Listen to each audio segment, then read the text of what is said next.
Kabar gembira untuk Indonesia dan Asia. FIFA, di bawah arahan Gianni Infantino, sudah memulai reformasi besar di turnamen Piala Dunia. Setelah sebelumnya memperluas Piala Dunia 2026 menjadi 48 negara, kini mereka berencana menambah jumlah peserta lebih jauh di edisi 2030. Dengan format baru ini, banyak negara dari Asia, Afrika, dan Oseania akan mendapat peluang lebih besar untuk tampil di panggung dunia. Sebelum lanjut, jangan lupa subscribe Bola Kita channel sebagai bentuk dukungan dan dapatkan informasi seputar sepak bola lainnya.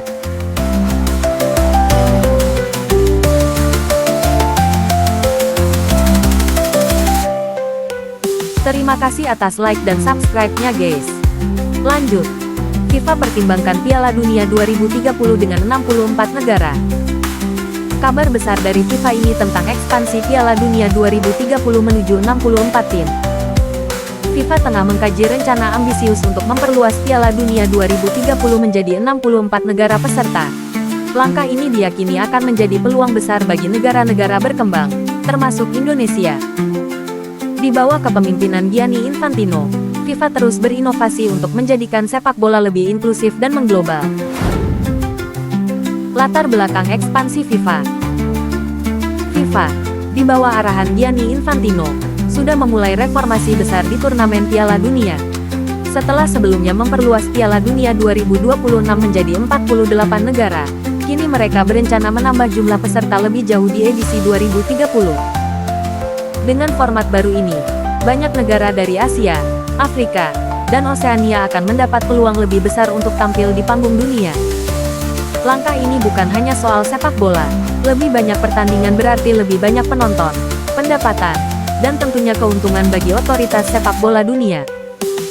Seperti yang kita tahu, Piala Dunia bukan sekadar olahraga, tetapi juga ajang global yang mendefinisikan budaya dan ekonomi di banyak negara. Piala Dunia 2030, selebrasi 100 tahun. Piala Dunia 2030 bukanlah turnamen biasa. Edisi ini akan menandai perayaan 100 tahun sejak Piala Dunia pertama kali digelar pada tahun 1930 di Uruguay. Untuk memperingati momen bersejarah ini, 6 negara telah ditunjuk sebagai tuan rumah bersama, di antaranya Spanyol, Portugal, Maroko, Uruguay, Argentina, dan Paraguay. Ketiga negara terakhir akan mendapatkan kehormatan menjadi penyelenggara laga pembuka sebagai selebrasi sejarah panjang turnamen ini. Namun, di balik perayaan simbolis ini, ada rencana besar yang mulai muncul. Menurut laporan dari media Inggris, The Guardian, proposal ekspansi peserta menjadi 64 tim diajukan dalam rapat Dewan FIFA oleh Ignacio Alonso, Presiden Federasi Sepak Bola Uruguay. Gianni Infantino pun dikabarkan menyambut positif ide ini untuk dibahas lebih lanjut. Dampak manfaat ekspansi bagi kawasan Asia dan dunia. Ekspansi ini memiliki dampak besar di setiap benua, Asia, Afrika, dan Oseania kemungkinan akan menyambut baik rencana ini. Dengan bertambahnya jumlah slot peserta, negara-negara dari kawasan ini yang sebelumnya sulit menembus Piala Dunia kini memiliki peluang lebih besar. Ini bukan hanya soal lolos, tetapi juga memberikan panggung kepada negara-negara kecil untuk membangun generasi pemain sepak bola yang percaya diri dan kompetitif. Di kawasan Amerika Selatan, ekspansi ini bisa berdampak unik.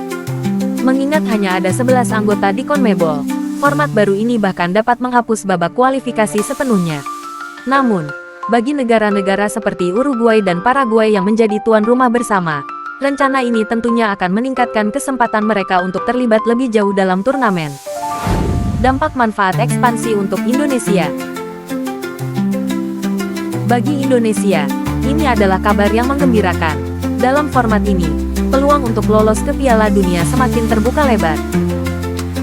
Sebagai salah satu negara Asia dengan potensi besar, ini menjadi momentum bagi PSSI untuk berinvestasi lebih dalam pada pengembangan pemain muda, kompetisi lokal, serta peningkatan kualitas pelatih. Kabar baiknya pun, Ketua Umum PSSI Bapak Erick Thohir, dalam beberapa kali momen sering bersama dengan Presiden FIFA Gianni Infantino. Pertemuan Erick dan Infantino di Doha, Qatar. Dalam kesempatan itu, Erick Thohir melaporkan perkembangan program transformasi sepak bola Indonesia. Pertemuan lainnya, Erick Thohir bersama Presiden Prabowo Subianto bertemu dengan Presiden FIFA, Gianni Infantino di Paris. Pertemuan dengan orang nomor satu di FIFA ini, menurut Erik sebagai bentuk kerjasama induk sepak bola dunia tersebut dengan PSSI untuk mentransformasikan sepak bola di tanah air. Dalam pertemuan ini, Pak Prabowo ingin terus mendorong sepak bola Indonesia yang sudah berada di jalur yang tepat agar semakin berprestasi, tulis Erik.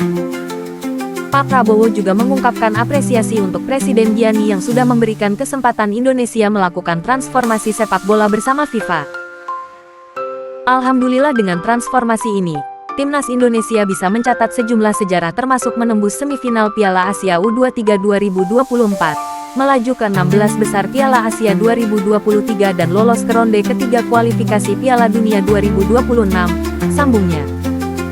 Dengan kolaborasi dan dukungan ini, kami yakin sepak bola Indonesia bisa semakin berprestasi dan diberikan kesempatan untuk menyelenggarakan event FIFA ke depan, tutupnya. Namun, sebelum bermimpi jauh ke Piala Dunia 2030, PSSI harus tetap fokus pada tantangan terdekat, yaitu kualifikasi Piala Dunia 2026. Patrick Kluivert dan Timnas Garuda akan menghadapi laga krusial melawan Australia dan Bahrain bulan ini. Langkah kecil ini sangat penting untuk membuka jalan ke pentas internasional. Ekspansi ini bukan hanya soal jumlah peserta, tetapi juga tentang misi FIFA untuk menjadikan sepak bola lebih inklusif dan melibatkan lebih banyak negara di panggung global. Bagi Indonesia, ini adalah kesempatan untuk membuktikan diri. Dengan persiapan matang dan visi yang jelas, kita dapat bermimpi melihat Garuda terbang tinggi di kancah Piala Dunia. Terima kasih guys, atas waktu tontonnya. Sehat selalu dan sampai jumpa di video berikutnya.